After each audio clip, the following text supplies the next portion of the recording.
Bien.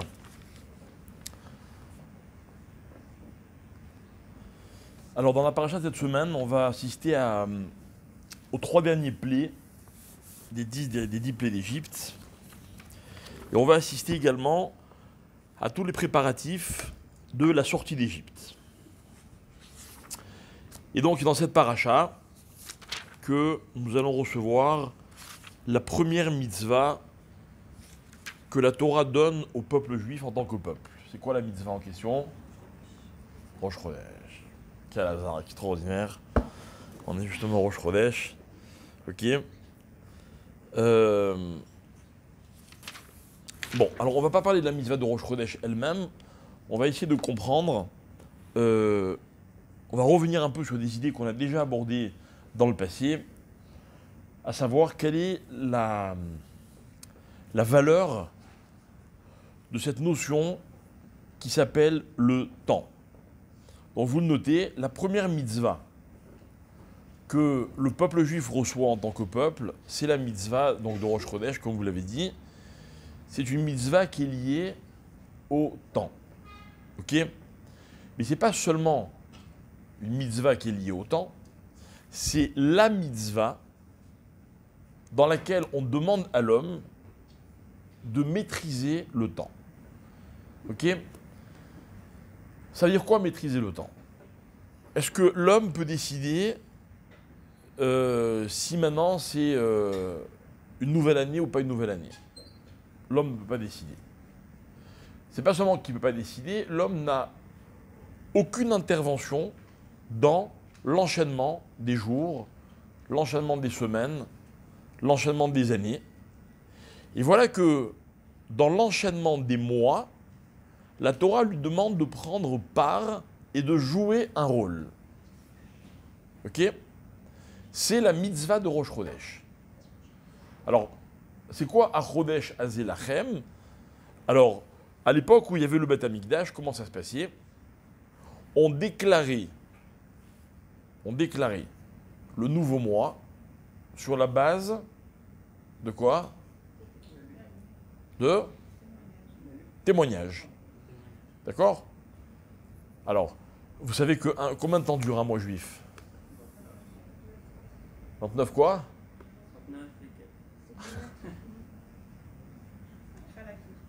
Hein? Alors, un mois juif, un mois lunaire, dure 29 jours, 11 heures, ok, et un peu plus d'une demi-heure. D'accord? Donc on est en galère, quoi, vous voyez. C'est pour ça qu'il y a des mois qui durent 29 jours et d'autres qui durent 30 jours. On peut pas changer de date au milieu d'une journée. Ok? Donc la question c'est de savoir, est-ce que le mois qui vient dure 29 ou 30 jours? Voilà, on sort ce soir du mois de... Très bien. Et on rentre dans le mois de Shvat. Ok? Très bien. Combien de temps dure le mois de Tevet? 29 jours. Ils sont passés où les 11h30? On les a fait cadeau au mois d'après. Ok? Pourquoi on les a fait cadeau au mois d'après? Sûrement que c'est lié au mois d'avant, où on a rajouté quelques heures au mois. C'est pour ça que le mois il avait 30 jours, et que c'est comme ça qu'on rattrape. Et constamment, on navigue, entre guillemets, entre 29 et 30 jours. D'accord? Mais c'est pas une fois 29, une fois 30. Ce serait trop beau. Ok? Maintenant, tout ça, on le sait à l'avance. Vous prenez un calendrier, vous pouvez savoir, aujourd'hui avec les programmes informatiques, vous pouvez savoir, dans 20 ans, combien de temps durera le mois de Tevet ou le mois de Shvat. D'accord? Dans la mesure où ce n'est pas des mois qui sont fixes. Maintenant, à l'époque, ce n'était pas comme ça. À l'époque, on n'avait pas établi un calendrier. À l'époque, le calendrier, c'était au mois le mois. D'accord? Donc, quand on apercevait la nouvelle lune, on savait que le nouveau mois était arrivé. Vous avez vu dans les synagogues, comme on cite le moment du molad. Vous notez ou pas? Vous avez déjà assisté? Non, en général, c'est le moment de la prière où ça commence vraiment à parler. D'accord? Début de Moussaf, on n'a plus trop les nerfs. Ok? Genre, on est arrivé tôt. On ne sait pas quand on est arrivé, mais en tout cas, ok? Et là, le Chazan, il dit, au milieu de la Birkat HaChodesh, il dit attention, le molad. Alors, par exemple, le molad du mois de Shvat, c'était quand? Chazak, quelle heure? C'était 8 heures, quelque chose, je ne me rappelle pas exactement. D'accord? Ça change quoi de savoir si on est. À quelle heure, quand c'est le molad? En fait, ça change qu'il y a un tas de calculs à faire. Par exemple, vous savez que la Birkat Levana, on ne peut la faire que dans les 7 premiers jours. Ok? Mais 7 premiers jours, ce n'est pas le 7 du mois. C'est 7 jours depuis le molad.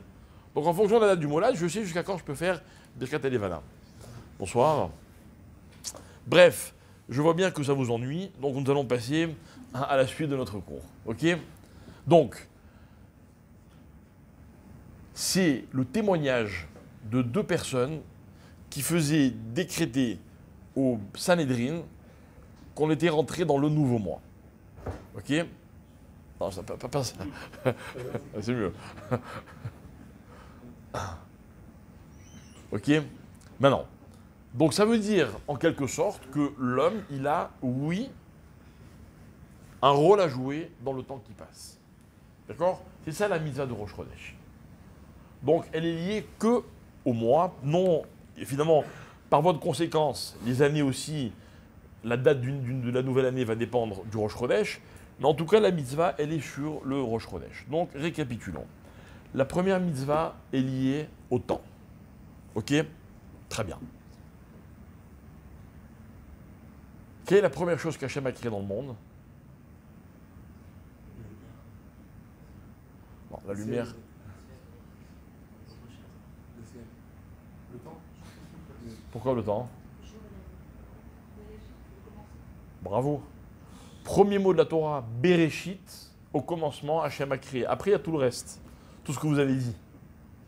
Mais c'est-à-dire que la première notion qui apparaît dans le monde, c'est Bereshit. C'est quoi Bereshit? C'est un temps, mieux, c'est une chronologie. D'accord? La chronologie. Maintenant, la mitzvah de Rosh Chodesh, comment elle commence? De la même manière, à Chodesh Azelachem, Rosh Chodashim. Ok?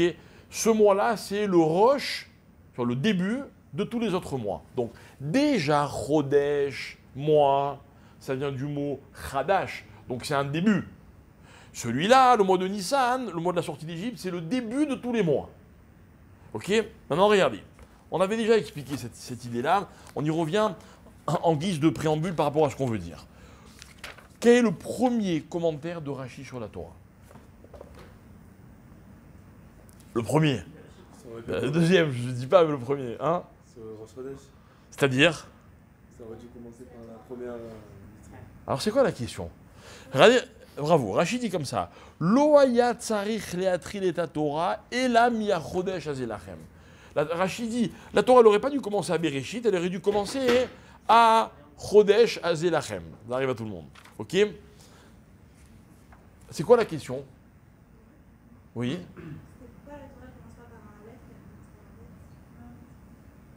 À Chodesh azelachem, ça commence pas par un Aleph. C'est une bonne question, mais c'est pas celle de Rachid.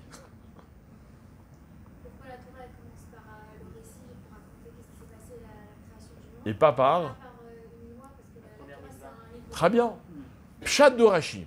D'accord? Explication simple. On a dans le niveau ce soir. Ok? Première question de Rashi selon le Pshat. Vous allez voir qu'on va donner une autre explication. Pourquoi la Torah elle commence par des histoires? Et au début, il a créé ceci, et après, il a créé cela, et Abraham épousa Sarah, et Yosef, il disputait avec ses frères. C'est des histoires. La Torah, c'est pas un livre d'histoire. Que la Torah commence par les mitzvot, c'est ça qui nous intéresse. D'accord. Première explication, c'est le pshat, pas mal, c'est très beau. Ok. Rashi répond ce qu'il répond. Voyons Rashi d'une autre façon. On a 2 commencements possibles. On a un commencement qui s'appelle Bereshit, et on a un commencement qui s'appelle Rosh Chodashim. Quel est le point commun? Vous savez, mes chers amis, quand on pose une question de ce style, hein, pourquoi ça et pas ça? D'accord? Pourquoi ça et pas ça? J'ai fait un choix, d'accord? j'ai choisi une cravate bleue, et vous venez, vous me dites, pourquoi pas la rouge? Alors moi, j'ai une question, je veux comprendre votre interrogation. Et pourquoi la rouge plus que la bleue? Ok, admettons que je n'ai pas d'explication pourquoi la bleue avant la rouge. Mais j'ai mis la bleue. Vous venez, vous me dites, non mais pourquoi pas la rouge? Pour quelle raison vous posez la question? Vous comprenez? C'est-à-dire que quand quelque chose existe, c'est déjà une réalité. Vous proposez une autre réalité. Il faut qu'il y ait un rapport. Il faut qu'on puisse dire, non, en fait, on aurait pu commencer par ça, finalement on commence par ça, mais il y avait, s'il y a une interrogation, c'est qu'il y avait une vraie raison dans les deux possibilités. Mais chers amis, c'est ça une question. Une question, c'est pas pourquoi, Stam. Non. Une question, c'est un pourquoi tu as choisi la bleue. Selon le raisonnement pour lequel tu as choisi la bleue, ben, tu aurais pu aussi choisir la rouge. Donc j'ai une question, pourquoi pas la rouge? Mais si c'est parce que la rouge, elle vous plaît à vous, c'est pas une question. Encore une fois, une question n'est valable que quand les alternatives sont comparables. Donc, ça veut dire qu'il y a un point commun entre ce qui existe et ce que vous proposez. Et moi, je vais vous dire non, j'ai préféré celui-là parce que ceci. Mais vous allez m'argumenter, non, mais moi, je pense que tu aurais dû commencer ça parce que ceci. Très bien. Ok, mais quand les choses n'ont pas de rapport, c'est pas une question. Il faut toujours qu'il y ait un rapport dans une question. Il faut toujours qu'il y ait un rapport. J'explique. Quand vous posez une question à quelqu'un, c'est votre perception contre la sienne. Il n'y a pas de rapport. Une vraie question, c'est quand vous dites à quelqu'un, mais toi-même, tu penses que... Alors pourquoi? Ça, c'est une question. Rachid vient et dit, pourquoi pas Chodesh Hazelachem? Ok, il y avait l'explication de la mitzvah, elle est très belle. Il y a une autre explication. C'est que le point commun qui est entre Bereshit et Chodesh, c'est quoi? C'est que là, on est dans un début, Bereshit, et là, on est dans un autre début. Viens Rachid, et il pose une question. Pourquoi ce début plus que celui-là? D'accord? La question, mes amis, elle est très forte. Le Bereshit, c'est une histoire. C'est le début de Hachem. On a joué un rôle, nous, dans Bereshit. Pas du tout, on n'était même pas là. Mais quand la Torah, elle vient, elle me propose un autre début, un début dans lequel j'ai un rôle, demande Rachid, serait été beaucoup plus intéressant de commencer la Torah dans le Réchit, dans lequel l'homme, il a un rôle à jouer. Tout le reste, c'est de l'histoire. On est des spectateurs. La Torah n'est pas là pour raconter une histoire à laquelle j'assiste, les bras croisés, même si elle est belle. Non, c'est quoi une mitzvah? Une mitzvah, c'est une démarche dans laquelle la Torah, elle veut m'impliquer. Donc, le Réchit de Chodesh Hazelachem, il est beaucoup plus intéressant parce qu'il implique l'homme. Alors que le Bereshit de la Torah, il n'implique pas l'homme, l'homme est un spectateur. Voilà la question de Rachid. Et Rachid va répondre à ce qu'il a à répondre. Ok? Mais moi, la réponse ne m'intéresse pas. Moi, ce que j'aime, c'est les questions. Vous savez que dans la vie, les questions sont toujours beaucoup plus intéressantes que les réponses. Mais c'est vrai. Vous remarquerez que souvent, quand on répond à une question, c'est pour se débarrasser de la question. Ok? Or, c'est faux. Parce que moi, je viens et j'argumente à l'inverse. Même quand on a répondu à une question, la question continue d'exister. Vous saviez ça? Ça n'a rien à voir avec mon cours. Je suis pas toujours content de la réponse. C'est pas grave. C'est pas grave. Ce qui fait vivre l'homme, c'est pas les réponses, c'est les questions. Demandez à un enfant. Chez l'enfant, tout est une question. On en a parlé la semaine dernière. Tout est une question. L'adulte, il arrête de poser les questions parce que, soi-disant, il veut des réponses. C'est pas vrai. On peut rester jeune toute la vie. Vous savez comment on reste jeune? Hein? Vous n'avez pas l'air de savoir. Vu vos têtes, vous n'avez pas l'air de savoir. Je plaisante. Ok? On reste jeune quand on reste dans la question. Quand on est capable de ne jamais classer une question. Regardez, dans la vie, il y a deux types de questions, les bonnes et les mauvaises. Les mauvaises questions sont celles qui s'annulent avec une réponse. Quelle heure il est? Il est telle heure. Ah, c'est bon, j'ai plus de questions. C'est vrai, j'ai plus de questions. C'était pas une question. Quand dans la vie, on pose une vraie question, même après la réponse, la question, elle existe. Vous comprenez ce que je veux dire? Ouais. Ok, je t'ai répondu, mais bravo, ta question était excellente. Rachi, il y a une réponse. Mais moi, ce n'est pas la réponse qui m'intéresse, c'est la question de Rachi. Rachi compare Bereshit, il compare Rosh Chodashim. Tiens, qu'est-ce que ça implique pour moi? Il est où le comparatif? Il est où le parallèle entre les deux? Et moi, je vais vous expliquer. Hein, parce que tout ce que je vous dis, ce n'est pas des théories comme ça que j'invente à 2 balles. Ok? Je vais vous expliquer que la vie, c'est la question. On vit grâce aux questions. Je vais aller encore plus loin. On mesure l'intelligence de quelqu'un à la question qu'il est capable de poser, jamais à la réponse. Quelqu'un est intelligent quand il pose une bonne question. Moi, j'ai étudié avec un maître, le Rav Toledano, Rav Nissim Toledano. C'était un grand Rav, un grand érudit, un grand Amit Racham. Il était réputé dans tout Bnei Brak. À l'époque, je vous parle de ça il y a très longtemps. Il venait du Maroc, en passant par l'Angleterre. Il m'a dit, je suis arrivé à la yeshiva, personne ne voulait étudier avec moi. Il a étudié dans la fameuse yeshiva de Poniovitch. À l'époque, il n'y avait pas beaucoup de choix. D'accord? Et à Poniovitch, la plupart des gens, ils parlaient le yiddish. Et lui, il est arrivé. Il parlait yiddish, mais avec un accent marocain. Il me dit, les gens ne voulaient pas étudier avec moi. Ils me prenaient pour un phénomène. D'accord? Jusqu'à un fameux jour. Un jour incroyable, dans lequel il a posé une question. Et cette question, j'en ai entendu parler à de nombreuses reprises. Dès que je disais à des gens, j'étudie, je suis avec le Rav Nissim Toledano, on me dit, ah, celui qui a posé la question, authentique, hein.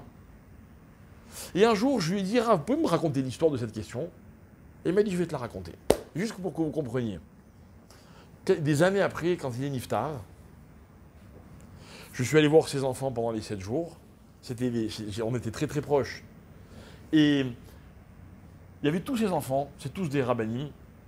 Et je leur dis, je me rappelle plus comment je leur ai dit, j'aurais dit un truc comme ça, du style, en tout cas, l'histoire de la fameuse question. Alors il y en a un qui me dit non, c'est une légende, c'est pas une vraie histoire. Alors, je dis, comment c'est pas une vraie histoire? Il me dit, ouais, on a demandé 10 fois à notre père, il nous a toujours dit que c'était pas vrai. Et là, moi, je leur dis, mais moi, il me l'a raconté l'histoire. D'accord? Branle-bas de combat. Quoi? Elle est vraie? Ok, je vous dis pas. Ils m'ont fait raconter l'histoire 10 fois. C'est quoi l'histoire? C'est quoi l'histoire? On est donc dans la yeshiva de Poniovitch. Je vous parle dans les années 50. D'accord? Et le rosh yeshiva de Poniovitch, c'était le Rav Shach. C'était très très connu.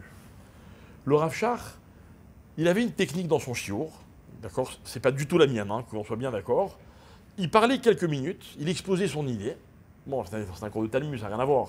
Ok? Et puis, il se taisait et il laissait les élèves parler entre eux. D'accord? Maintenant, dans la yeshiva, il y avait 600, 700 élèves. Donc vous imaginez la panique. Il parlait 5, 10, 15 minutes, il s'arrêtait, et le Rav, il me racontait. Et tout d'un coup, c'était genre des hurlements. Les gens, ils parlaient entre eux, t'as compris, il a dit le Rav, non mais ça c'est pas possible, parce que Tosfot il a dit ça, et Rachid a dit ça, ok? Le Rav, il est laissé pendant plusieurs minutes. À ce moment-là, il y a même des élèves qui venaient parler avec le Rav. Tout d'un coup, le Rav, il faisait comme ça son shtander. Il me dit, en une seconde, tout le monde se taisait. Tout le monde se taisait. Il dit, et donc là, le Rav, il reprenait son shiur, et là, personne n'allait jamais oser interrompre le Rav pour lui poser une question. Ok? Depuis des années, ça fonctionnait comme ça. Ça a fonctionné comme ça jusqu'à la mort de Rav Shach, qui est mort des années après cette histoire que je vais vous raconter. Moi, j'ai un de mes frères qui a étudié à la yeshiva de Poniovitch quand le Rav Shach était encore le rosh yeshiva. D'accord? Donc vraiment, c'était une institution. Pendant peut-être 50 ans, le Rav donnait shiur. C'est comme ça que ça se passait. Rav Toledano, Rav Nissim Toledano, il me raconte qu'un jour, le Rav, il fait son shiur, c'est la guerre, tout le monde discute, machin, etc. Et il me dit, et moi, il y a un truc qui ne va pas. Le Rav, il a dit ça, mais ça ne correspond pas, etc. J'ai une question. Il me dit, le Rav, il tape sur le shtander, tout le monde se tait. Il me dit, moi, j'arrive avant que le Rav il commence à parler. Donc, il y a quoi? Il y a une seconde. Il me dit, hop, je m'engouffre dans la brèche, je pose ma question. Il me dit, alors, qu'est-ce qui se passe? Il y a un silence de mort. D'accord? Je pose ma question, toute la yeshiva, elle entend ma question. Et le Rav, il m'écoute. Et là, il y a un silence. Et le Rav, il me regarde. Et le Rav, il réfléchit. Ça dure comme ça, peut-être 2-3 minutes. Tout d'un coup, le Rav, il ferme sa Guémara. Et il dit, le shiur est annulé. D'accord? Il me dit là, la guerre mondiale. Il me dit pendant 3 mois, je ne pouvais pas faire un pas dans la yeshiva sans être agressé.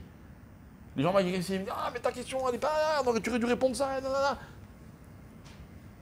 Il est resté connu jusqu'à la fin de sa vie grâce à la question qu'il a posée. D'accord mes amis, une question, c'est une vraie valeur.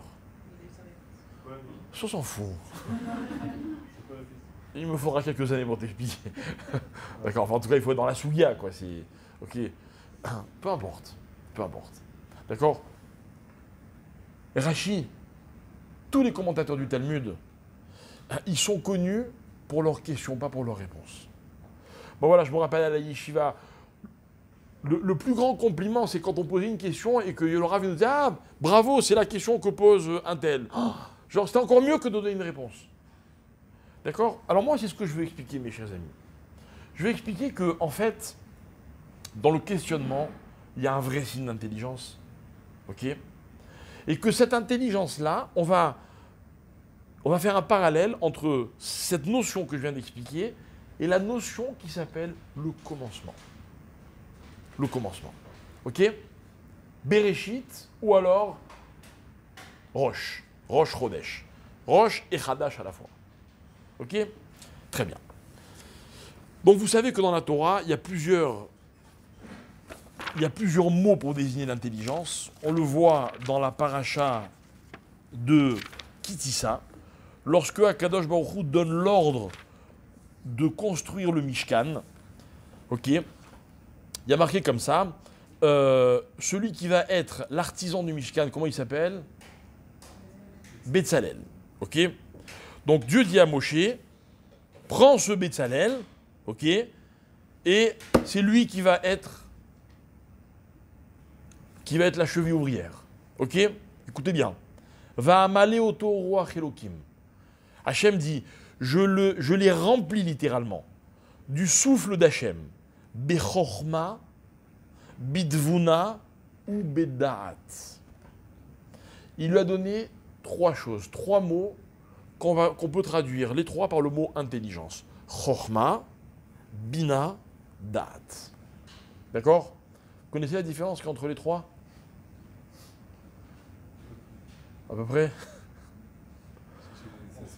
Si c'est à peu près, c'est ni chorma, ni bina, ni daat. Ok? Discernement. On dit que la première, c'est l'étincelle. Vous voulez pas me laisser?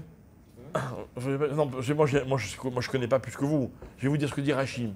Et soyez gentils, mesdemoiselles. Hein, ne tentez pas votre chance en me disant ah ouais, Bina, c'est l'intelligence féminine, tout ça, machin. D'accord? Je connais des hommes super intelligents, des femmes qui le sont encore plus, et le contraire aussi. D'accord? Donc c'est pas de ça qu'il s'agit. Regardez ce que dit Rachim.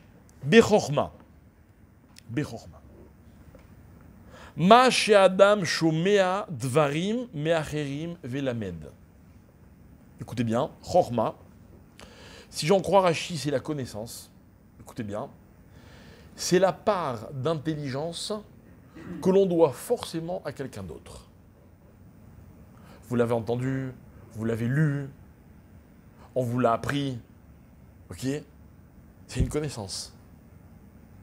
Dans la vie, il y a une énorme part d'intelligence que l'on doit aux autres. Vous prenez un enfant, à sa naissance, vous l'isolez. Il reste seul. Juste vous le nourrissez. Il survit. Il ne connaîtra rien. Il ne saura jamais parler. Il ne sera jamais capable de comprendre quoi que ce soit. Pourquoi? Parce qu'il n'aura pas cette première dimension qui s'appelle chorma, celle que l'on reçoit des autres. Mes chers amis, toute votre chorma, vous la devez à d'autres personnes. Elles sont peut-être innombrables, les personnes qui ont composé votre chorma. Mais c'est pas vous, c'est d'autres personnes. Information. Tu l'appelles comme tu veux. Chez nous, ça s'appelle de la chorma. La chorma, c'est ce que mon père m'a appris, ma mère m'a appris, mon grand frère m'a appris, mes amis, mes professeurs, mais aussi Rashi, Rabbi Akiba, Sartre, qui vous voulez, tout ce que j'ai appris à l'école. D'accord? Tout ça, c'est ma chorma. C'est une somme de chorma. Maintenant, il n'y a pas deux personnes qui sont identiques. Pourquoi? Parce que même quand vous avez les mêmes parents, les mêmes amis, les mêmes tout ce que vous voulez, non, je vais reprendre ton expression, il y a des infos que moi j'ai eues, que vous n'avez pas eues, et vice-versa. Donc on a chacun sa chorma. La chorma, c'est une somme de connaissances que l'on possède. Après, la connaissance, elle fait son chemin. D'accord? Pas toute connaissance ne pénètre de la même manière dans chaque personne. Ok. Donc, on est capable d'une chorma différente, vous et moi, même si on possède les mêmes infos. Mais en tout cas, ça vient des autres. Deuxième intelligence, bidvuna, ce qu'on appelle la bina. Écoutez bien. Mevin davar milibo mitor dvarim shelamad. Alors lui, il m'a appris A, lui, il m'a appris B. Alors moi, je fais A plus B, A et je comprends qu'il égale C. D'accord? Ça veut dire, de ce que j'ai appris des autres, alors je comprends milibi, de mon cœur à moi. Ok? C'est la déduction. Donc là, il y a déjà une note un peu plus personnelle, n'est-ce pas? C'est-à-dire que, écoutez bien, il y a un peu plus d'intimité avec sa propre intelligence. J'ai de la chorma, j'ai de la bina, mais attention, l'intimité qui est entre ma chorma et moi n'a rien à voir avec l'intimité qu'il y a entre ma bina et moi. Elle est plus originale. Elle est plus, elle provient plus de ce que je suis. Vous entendez? De ce que je suis. C'est-à-dire que dans la vie, des fois, on peut être très intelligent, il y a des déductions que l'on ne fait pas. C'est pas venu. C'est comme ça. J'avais les infos, mais j'ai pas percuté. Ok? Mais je t'ai dit ça, tu aurais dû comprendre que c'est vrai, excuse-moi, j'ai pas fait le lien. Ça veut pas dire que vous êtes bête. Ça arrive. Ça arrive en fonction de quoi? Un tas de paramètres. Les paramètres qui font ce que je suis. Aujourd'hui, je suis en forme. Aujourd'hui, je suis concerné. Aujourd'hui, je suis intéressé. D'accord? Aujourd'hui, je suis concentré. Donc, ce n'est pas seulement des capacités, c'est un vécu. C'est un vécu. Si vous voulez, j'ai envie de dire comme ça. La première intelligence est l'intellectuelle. La deuxième, elle est une expérience. Bina. Et c'est très intéressant parce que pas tous les jours, je ne fais les mêmes déductions avec les mêmes infos. Parce que je ne suis pas tous les jours le même. Tous les jours est une expérience différente. Voilà ce que c'est Bina. D'accord? Bien. Et vient la troisième intelligence, celle qui est la plus difficile à percevoir. Et Rachid d'ailleurs va employer des mots qui nous dépassent complètement. Il va dire Ruach HaKodesh. Da'at, c'est Ruach HaKodesh. Intuition. Ruach HaKodesh, c'est l'Esprit Saint. On est mal, hein? On est mal. C'est quoi Kadosh? C'est quoi Kodesh? Quoi, c'est réservé à une élite qui est que pour les tzadikim? Les autres, ils ne peuvent pas avoir date. Alors, on va essayer d'expliquer ce que c'est Ruach et ce que c'est Kodesh. D'accord? Et en fait, notre objectif, écoutez bien, c'est de définir que si, je reprends l'expression que j'ai inventée tout à l'heure, je n'engage que moi dans cette expression, si l'intimité est encore plus grande entre Bina et moi qu'entre Chorma et moi, entre Da'at, elle est encore beaucoup, beaucoup plus grande. Et écoutez bien, ça ne va pas vous plaire, mais Da'at, ce sont les capacités intellectuelles d'une personne grâce à ses midot. Voilà ce que dit le Chacham. Incroyable. Vous saviez-vous que l'intelligence dépend des midot, des qualités humaines? Saviez-vous que les généreux étaient plus intelligents que les égoïstes? Ah ouais, ben moi je savais pas. Hein. Moi je savais pas. Je vois pas le rapport. Au contraire, moi j'avais toujours l'impression que les gentils, c'était des gens gentils. Alors en fait, il ne s'agit pas Hein, vous savez, chez nous, l'intelligence, c'est pas un chiffre, on l'a déjà dit plusieurs fois dans nos cours. Il n'y a pas un coefficient intellectuel. Je sais pas. Vous avez déjà calculé le vôtre, votre QI? Non? Si? Ouais? Moi, non, jamais. 5 intelligences, oh là là. Il est au-dessus. Ah bon? Ah ouais. Et si je vous disais que les catégories que vous venez de m'inventer à l'instant, j'arrivais à les intégrer dans Chokhmah Bina et Da'at? Ou alors vous voulez me dire que si vous avez plus que 3 intelligences, vous êtes mieux que Betzalel? Ça m'étonnerait. Vous savez pourquoi? Parce que de Abraham, on m'a dit plein de choses, de Yitzhak, on m'a dit plein de choses, de Yaakov, de Yosef, de Moshe, hein, de Betzalel. C'est le seul homme dans la Torah dont on dit qu'il est intelligent. Peut-être que si vous étiez contemporain, on aurait parlé de vous plutôt que de Betzalel. Peut-être. Excusez-moi de ne pas vous connaître. Hein. Assez.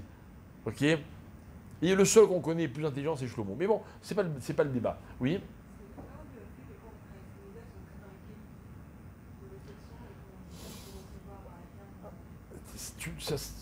C'est une explication. Ça ne me permet pas de mieux comprendre en quoi l'intelligence, elle fonctionne mieux. Ah non, non. On va être très clair. On va employer des mots très simples. On va expliquer qu'il y a un travail sur soi qui permet une perception plus développée. C'est tout. C'est tout. Ça marche aussi. Si on a plus de connaissances, on va développer l'identité. Si on a des Je me risquerai pas à dire une chose pareille. J'ai l'impression que c'est le contraire. Dans la vie, plus on a de connaissances, plus on a tendance à se sentir supérieur. Donc il y a un problème de midot. Bref. Alors on va essayer d'expliquer. On va essayer d'expliquer. Alors regardez. Évidemment, je vais employer des termes. Je vais me servir de certaines notions hein, qui sont basiques. Par exemple, voilà. Encore une fois, il n'y a pas de hasard, on en a parlé la semaine dernière. Quelqu'un, quand on sort des toilettes, on fait une bracha, n'est-ce pas? Vous la connaissez la bracha? Bravo. Asher yatzar et Adam bechorma, etc., etc. Et regardez l'expression comme elle est intéressante. Galouy veyadoua lifne kise kevodecha.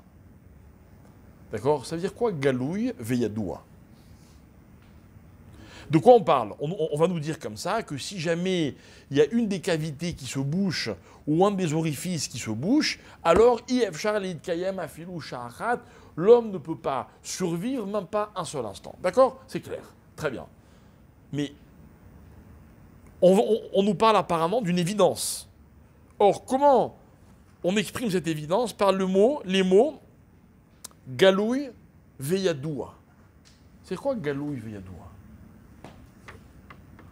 Galouy, c'est dévoilé. Yadoua, c'est... Hein? Alors, Yadoua, ça vient de date, facile. Et Galouy? Ben, Galouy, pareil. Galouy, ça vient de Chokhmah. Pourquoi de Chokhmah? Parce que c'est ce qui est connu, dévoilé à Chokhmah. Pareil, on a dit tout à l'heure l'info, la connaissance que j'ai. Ok? Maintenant, écoutez bien, comment on passe de Galouy à Yadoua? Ok, Galouy veyadoua. Vous savez ce que c'est Galouy veyadoua? Galouy veyadoua, c'est une connaissance qui est une évidence. Qui est une évidence. Ok? Vous savez que l'évidence dans la vie, c'est la chose la plus difficile à définir. Qu'est-ce qui est une évidence? Par exemple, vous avez déjà écouté un philosophe ou un intellectuel de haut niveau vous parler? Hein? Vous avez remarqué, ils ont tendance, par exemple, ils adorent rendre pas évident tout ce qui était évident avant qu'ils parlent. Ils vous prennent un problème simple et vous y retrouvez pas. Et eux, ils font un kiff terrible. D'accord? Et moi, j'ai un kiff, c'est Galouy veyadoua. Galouy veyadoua, c'est magnifique. Ok? Il y a une Gemara qui dit quelque chose de très intéressant. La Gemara, elle dit En Simcha. La Gemara, elle dit la plus grande joie dans la vie, vous savez ce que c'est? Atarat Sfekot. C'est quand j'avais un doute et que j'ai résolu mon doute. J'ai résolu aucun problème, mais c'est plus un doute. C'était un Safek, et maintenant c'est quoi? C'est Galouy veyadoua. Ça vous est déjà arrivé? Ouais. Racontez-moi. Non. Attention, j'avais un safek. Déjà, il faut savoir ce que c'est un safek. Un safek, c'est quand je suis dans une situation où bémet, je ne sais pas quoi faire. Pourquoi? Parce que j'ai deux possibilités, mais les deux se valent. J'ai autant de chances, de raisons de dire oui que de dire non. Ça, c'est un safek. Dans la vie, quand je ne sais pas, c'est pas un safek. Quand j'ai très envie de dire oui, mais je sais qu'il faut dire non, c'est pas un safek. Je sais qu'il faut dire non. Un safek, c'est quand vraiment je ne sais pas, quoi. J'ai autant de raisons de dire oui que de dire non. Vous voulez un exemple? Ouais. Merci. Il a senti que j'avais très envie. D'accord? Par exemple, je suis en chidour. Oh, vous savez ce que c'est? Et je suis en safek. D'un côté, la personne est très intelligente, très gentille, elle a beaucoup de qualités, hein. Et de l'autre côté, je sais pas moi, je suis en plein safek. Eh ben, qu'on dise oui ou que l'on dise non, c'est une simcha. J'ai dit non, moi j'ai classé l'affaire, ça y est, j'ai décidé, il n'y a plus de safek, c'est non. D'accord? J'aurais préféré que ça finisse différemment. Mais même ça s'appelle une simcha. Regardez, c'est très intéressant. Parce que la simcha, c'est un sentiment. Alors que le safek, normalement, c'est intellectuel. Or, quand j'ai plus de safek, c'est un problème intellectuel que j'ai réglé. Puisque j'ai bien expliqué qu'un safek, c'est deux possibilités qui se valent. Et qui n'ont aucun rapport avec la simcha. De là apprennent les Chachamim que résoudre un safek, c'est une vraie expérience de vie. Ce n'est pas un exercice intellectuel. C'est mes amis, écoutez bien ce que je vais vous dire. Quand vous avez des conseils à demander, ne cherchez pas les plus intelligents pour vous aider à vous donner des conseils. C'est magnifique. Non. Cherchez les gens qui sont les plus vivants. Ah, vous allez me dire, mais comment c'est? Ça, j'explique. Quand j'ai besoin d'un conseil, moi, je vais essayer de chercher la personne qui va pouvoir vivre mon problème. Parce que moi, mon problème, quand j'ai notamment un safek, un doute, c'est pas seulement un problème dans ma tête, c'est toute ma vie qui est impliquée dans ce dilemme. Et comment quelqu'un qui est à l'extérieur, pour qui ce n'est qu'une réflexion intellectuelle, vous voulez qu'il arrive à résoudre mon problème, qui pour moi est un problème de vie? Mais non, c'est pas possible. N'est-ce pas que ça vous est déjà arrivé? Vous allez voir quelqu'un, il vous donne une réponse, et quand il vous l'a dit, quelque part vous dites, mais c'était évident qu'il allait me dire ça. Et en fait, vous avez le sentiment qu'il n'a pas compris la question. C'est très frustrant. On ne peut pas demander conseil à n'importe qui. C'est-à-dire qu'on ne peut demander conseil qu'à celui qui est capable de vivre, comme nous, les questions qu'on peut lui poser. D'accord? Alors maintenant que je vous ai balancé tous ces paramètres, ok, d'après vous, pour résoudre un safek, d'accord, j'ai un safek, j'ai un dilemme, je veux le résoudre, est-ce qu'il me faut de la bina, de la chorma ou du dat? C'est jamais une bonne réponse. Jamais une bonne réponse. Quand je vous demande de choisir, il faut choisir.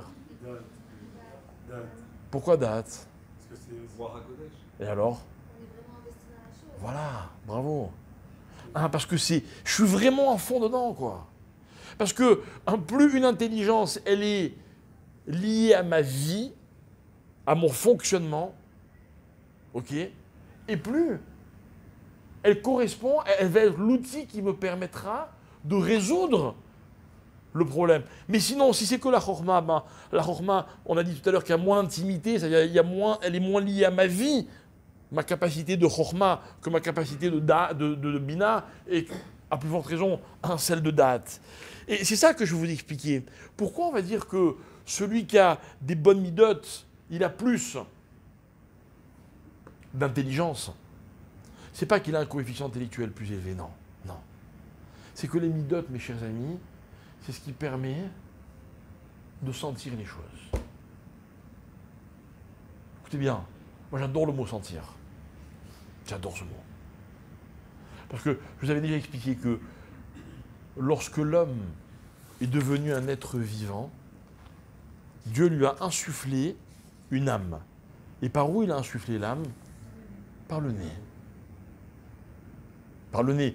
Il aurait pu lui insuffler par la bouche, qu'on respire aussi par la bouche. Et à quoi sert le nez? Quelle est la fonction spécifique du nez? Ça sert à sentir. De là, il y a une grande règle. Une règle immuable. C'est que l'odeur, elle est un indice de la vie. Ce qui vit sent bon, ce qui sent mauvais ne vit pas. Et plus une chose sent mauvais, et moins elle vit. Oh, incroyable. C'est vrai, tout vit. Mais, par exemple, quand vous prenez un fruit ou un légume, ça sent bon, il y a une odeur. Mais si ça pourrit, c'est-à-dire que si le fruit ne vit plus, ben, ça va dégager une mauvaise odeur. Et plus il va pourrir, plus il va avoir une mauvaise odeur. N'est-ce pas? Mais dites-moi, qu'est-ce qui vit plus, un fruit ou un animal? Hein? Pardon?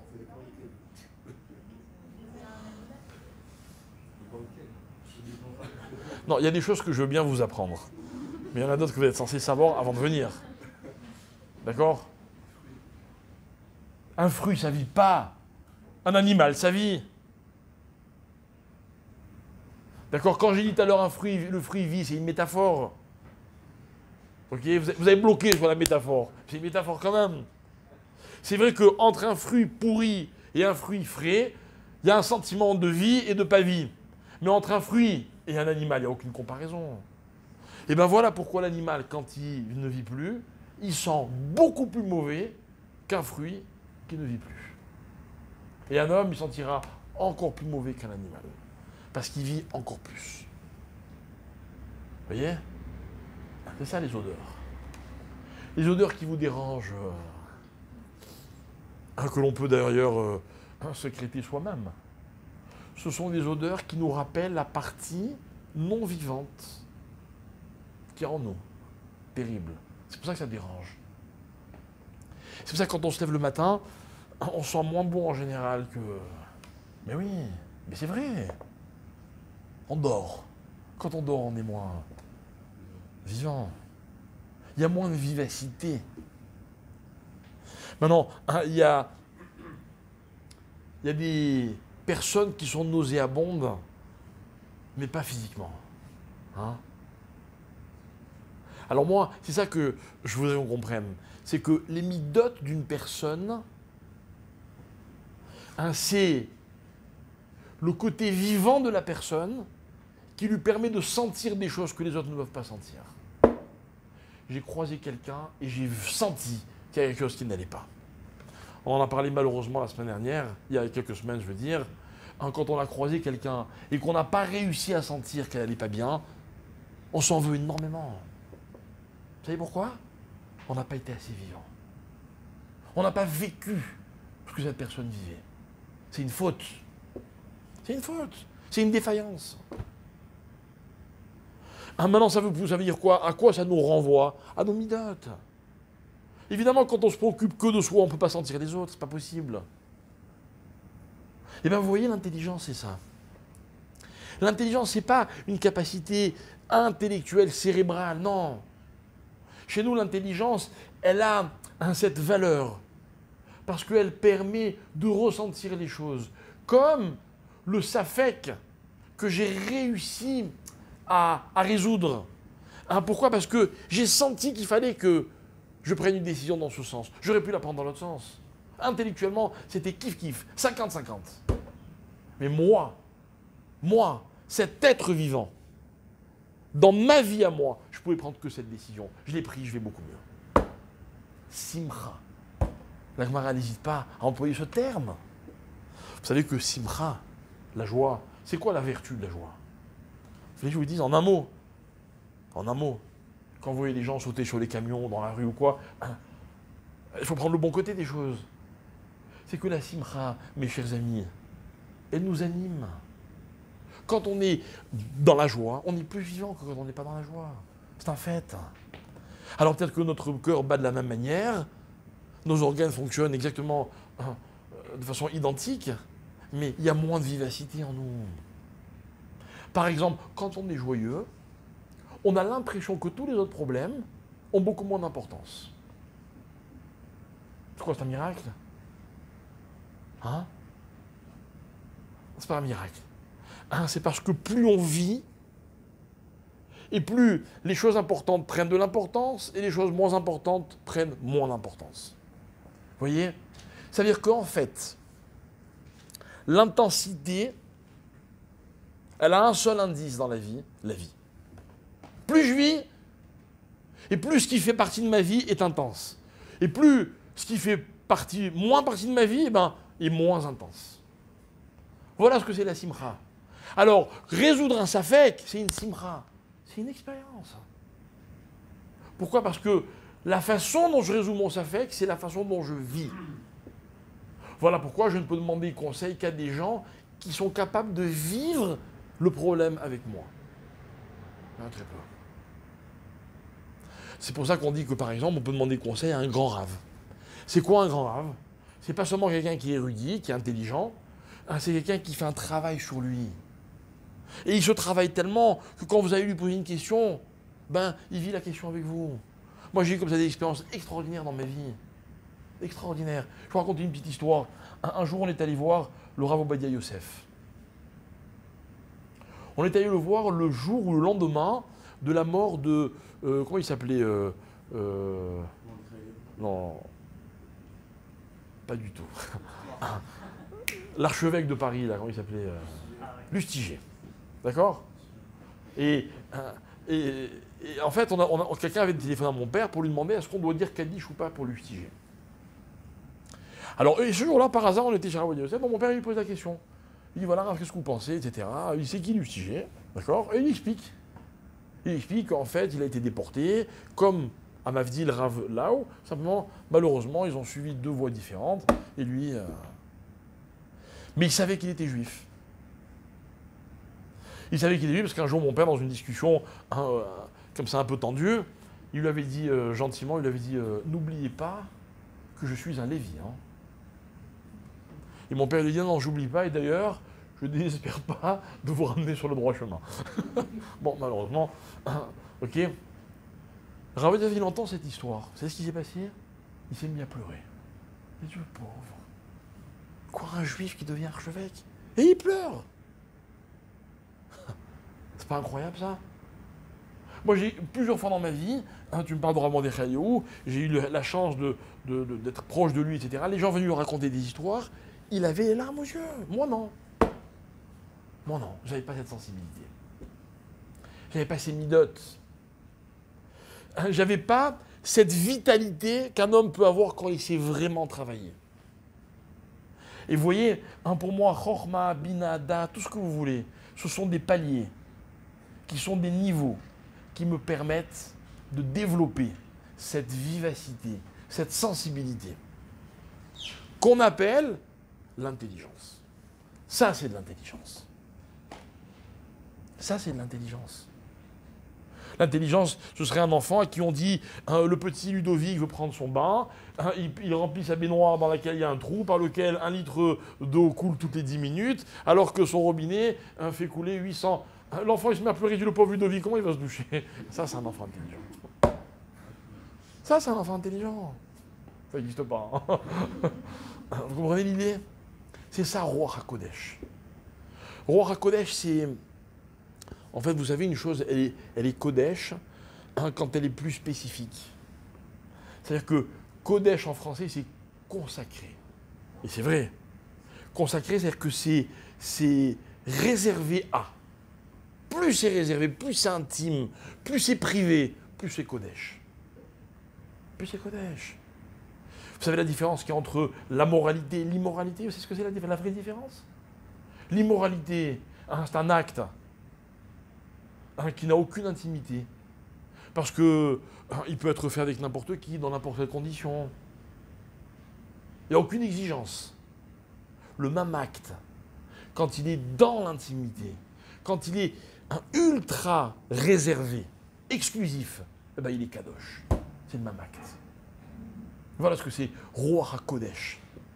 Ruach HaKodesh, c'est cette intimité extrême que j'entretiens notamment avec mes capacités intellectuelles, avec ma perception, avec ce que je suis capable de comprendre ou de ne pas comprendre. Et si un jour vous venez me poser un problème et que je suis obligé de vous dire, excusez-moi, j'arrive pas à comprendre votre question, c'est un échec. C'est un échec. Enfin, c'est un échec. Ce serait bien de le considérer comme tel. J'aurais tellement voulu être assez sensible et assez concerné, vivant, kadosh, pour pouvoir vivre le problème que vous me posez. Alors j'aurais pu vous aider et vous donner un bon conseil. Ok? Donc ça, c'est la dimension suprême de l'intelligence. Le rapport qu'il y a entre l'intelligence et les midotes de la personne. Ok? Alors voilà. Si on pousse notre raisonnement à bout, jusqu'au bout, et en fait c'est là que je voulais arriver, ça va en même temps être le début de notre conclusion, c'est qu'en fait, mes chers amis, le temps et l'intelligence ont une vertu en commun. Ok? Une vertu en commun. Quelle est la valeur suprême du temps? Alors, c'est quoi le temps le plus important? Je dis franchement, poser comme ça la question, c'est impossible de répondre. Hein. Ok? Mais quand je vais vous donner la réponse, vous allez comprendre pourquoi j'ai posé la question comme ça. La plus grande vertu, la plus grande valeur du temps, c'est Bereshit ou Rosh Chodashim. Ça veut dire quoi? Écoutez bien. Écoutez bien. Par exemple, voilà, j'ai une question à vous poser. Vous connaissez la différence qu'il y a entre Olam Hazé et Olam Haba? Comme ça, quoi. Hein? Dites-moi, qu'est-ce qui est plus important? Olam Hazé ou Olam Haba? Non, je te répète, j'ai jamais la bonne réponse. Olam Haba? Olam Haba, c'est une suite. Non. Non, c'est intéressant parce que j'aimerais bien vous demander pourquoi tu me dis Olam Haba, pourquoi tu me dis Olam Hazé. Parce que c'est vrai, c'est 50-50 quoi. D'un côté, j'ai expliqué, d'un côté, Olam Haba, c'est comme un aboutissement quoi. C'est l'aboutissement. On vit pour arriver dans le Olam Haba. Ah, vous savez, il faut une vie entière pour comprendre ce que je vais dire. Mais la seule réponse qu'un juif peut répondre quand on lui demande pourquoi tu vis, c'est pour Olam Haba. Après, maintenant, il faut toute la vie entière pour le comprendre. Ok? Mais c'est le but ultime. D'un autre côté, Olam Hazé, je suis là, quoi. C'est maintenant, tout de suite, là. Olam Haba, on a le temps. Écoutez bien. Pourquoi Olam Hazé a une priorité sur le Olam Haba? Parce que, voilà, parce que c'est grâce à lui qu'il peut exister. Ça veut dire, j'explique, Olam Haba, par définition, c'est un futur. Un jour, je vous avais demandé dans un cours, quand on sera dans le Olam Haba, comment il s'appellera? Olam Hazé ou Olam Haba? Bonne question, hein? Je ne vous donnerai pas la réponse ce soir. Il fallait venir, c'est un autre cours. Ok, on a expliqué. Mais en tout cas, c'est sûr qu'il n'est possible que parce qu'il est le résultat de Olam Hazé. Donc ça veut dire comme ça, de deux choses une. Ou bien Olam Hazé, je le considère comme une expérience qui se limite dans ce Hazé. C'est un présent, puis il n'y a rien d'autre derrière. Donc on est dans la matérialité la plus déprimante. On est dans l'apparence des choses, dans un présent, encore une fois, qui est complètement stérile, que Dieu nous en préserve. Ou alors non, au contraire, je veux profiter de Olam Hazé, parce qu'Olam Hazé me permet de faire le projet qui s'appelle Olam Haba. Or, quand Dieu a créé le monde, écoutez bien, Avant que quoi que ce soit n'existe, il l'appelle, le temps dans lequel il crée, il l'appelle Bereshit.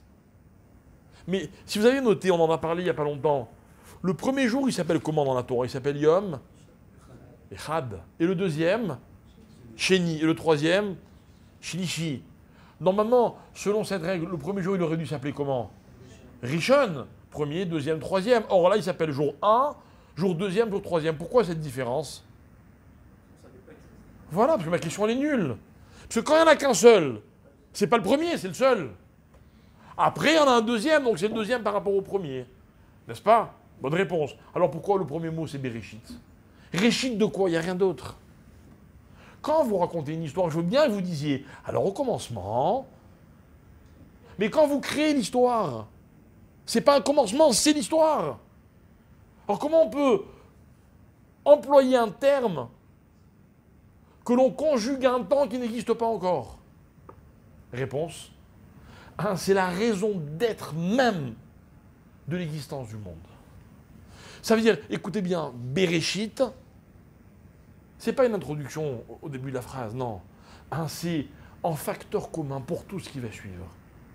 Mes amis, toute l'histoire que vous allez lire, c'est quoi? C'est un Réchit.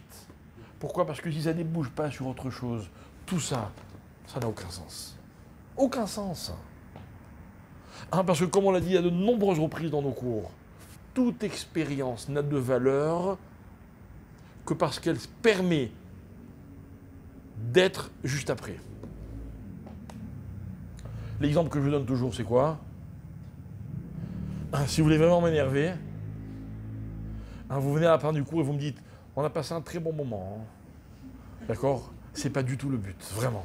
Non, franchement, moi je me fatigue pas pour que vous passiez un bon moment. Puis, je suis sûr qu'il y en a d'autres qui savent le faire beaucoup mieux que moi. Non. Moi, je veux bien qu'on étudie la Torah, ok, pour qu'après ce moment, il y ait quelque chose qui change. C'est-à-dire que ce moment-là, c'est un réchit. Vous avez appris quelque chose, c'est quand le cours terminera qu'il va véritablement commencer. Et il n'y a que quand la vie, elle est vécue de cette façon qu'elle a une valeur. C'est quoi le concept de la stérilité, de la fécondité? C'est quoi? C'est qu'une expérience stérile, c'est une expérience qui se termine au moment où elle s'achève. Il n'y a plus rien derrière. C'est stérile. À l'inverse, c'est quoi la fertilité? C'est que je ne sais pas combien de temps ça dure, mais qu'est-ce que ça va entraîner? Je ne peux même pas imaginer. C'est ça Bereshit. C'est ça Rosh Chodesh. Alors mes chers amis, l'intelligence, c'est ça. L'intelligence, ce n'est pas une faculté qui peut me permettre de comprendre les choses. Non. L'intelligence, c'est une faculté qui me permet une perspective. Vous voyez, moi, ce que j'aime bien, quand je parle à quelqu'un qui est beaucoup plus intelligent que moi, ça m'arrive sans arrêt, ok, c'est que je perçois dans ce qu'il dit que je n'ai pas tout compris. En même temps, quelque part, c'est énervant. C'est énervant. C'est énervant, mais c'est motivant. Parce qu'en fait, ce que j'apprends, ce n'est pas des informations, non, c'est des perspectives. J'étudie avec un rave, il est beaucoup plus fort que moi. Il m'apprend tous les méandres du Passouk et de la page de Gemara. Je me dis, mais c'est magnifique parce qu'il m'ouvre des perspectives qui sont infinies. Alors finalement, quand il termine son cours, j'ai encore moins compris que ce que j'avais compris avant. Mais il m'a ouvert des perspectives. En fait, c'est un réchit, ce cours. C'est quoi un safek? Vous savez ce que c'est un safek? Un safek, c'est une situation dans laquelle je n'arrive pas à avoir de perspective. Parce que si je vais d'un côté, je me dis pourquoi pas de l'autre? Alors je vais aller de l'autre, en me disant, peut-être le premier était meilleur. J'en ferme une, alors tout d'un coup l'autre elle s'ouvre. C'est une perspective. C'est une simra. C'est ça une expérience, mes chers amis. C'est ça l'histoire de la Torah. Lorsque Hachem a créé le monde, il a créé une perspective. Il l'a appelé Bereshit. Et nous, on est là, on dit mais c'est extraordinaire. On comprend qu'on n'a rien compris. Qu'on ne comprendra jamais rien. Alors demande Rashi, ok, c'est très beau. Ce ne serait pas mieux de commencer avec une mitzvah? Parce que dans une mitzvah, qu'est-ce qu'il y a? C'est que même si l'homme ne comprend rien, mais il a au moins quelque chose à faire. Il est au moins obligé de s'impliquer, c'est une expérience. La question de Rachel est remarquable. On a l'impression que la Torah a choisi une démonstration philosophique ou intellectuelle dans laquelle l'homme est un spectateur admiratif, bouche bée, mais il n'a pas de rôle. Demande Rachi, mais non. Mais la perspective, elle est intéressante quand elle devient un rôle pour l'homme. Quand c'est une découverte personnelle. Allez, vas-y, fais la mitzvah maintenant. Fais la mitzvah de créer du temps. De décider que c'est un nouveau mois maintenant, là. Parce que tu as vu la lune et tu allais raconter à tout le monde. Alors Rachid dit, c'est là que la Torah aurait dû commencer. N'était-ce la réponse? La réponse, elle est remarquable. La question existera toujours. C'est là qu'on aurait dû commencer. Vous avez compris ce que c'est une vraie question? Une vraie question, c'est une perspective qui s'ouvre.